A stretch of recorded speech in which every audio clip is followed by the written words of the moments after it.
Les femmes ont complètement le droit de rêver à l'industrie.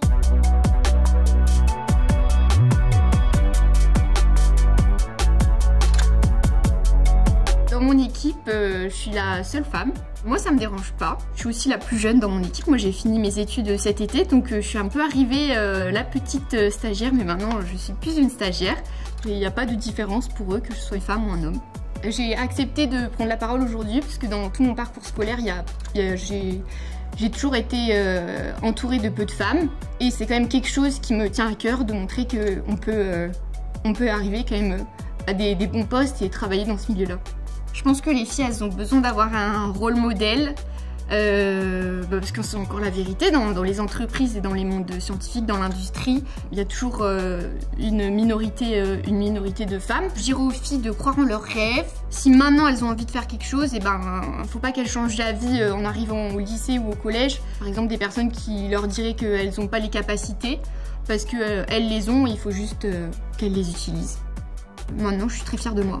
Si je l'ai fait, je vois pas pourquoi d'autres femmes ne pourraient pas le faire. Les qualités, selon moi, nécessaires pour travailler dans l'industrie, c'est vraiment la détermination et toujours s'accrocher à ce qu'on a envie de faire et pas se laisser marcher sur les pieds. Après, une certaine rigueur, je pense, et une ouverture d'esprit me paraît nécessaire également. Les personnes qui m'ont aidée, c'est mes parents. Ils m'ont toujours soutenue. J'ai eu des tuteurs qui étaient vraiment incroyables, qui m'ont toujours poussée, qui m'ont fait partager tout leur savoir et qui m'ont présenté à tout leur réseau, toutes les personnes qu'ils connaissaient.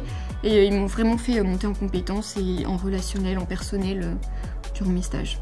Je pense que le secteur recherche davantage de diversité. On n'a pas besoin de prouver qu'on a notre place. Ce qui est primordial dans une entreprise, c'est pas forcément nos compétences techniques, mais vraiment les compétences humaines qui sont vraiment primordiales. Parce que des compétences techniques, ça pourra toujours s'apprendre au cours du temps. Les femmes ont complètement le droit de rêver à l'industrie, la preuve, on est là. Et je pense vraiment en plus qu'elles devraient poursuivre ce rêve parce que c'est quelque chose de super et donc si elles ont envie de travailler là-dedans, qu'elles le fassent.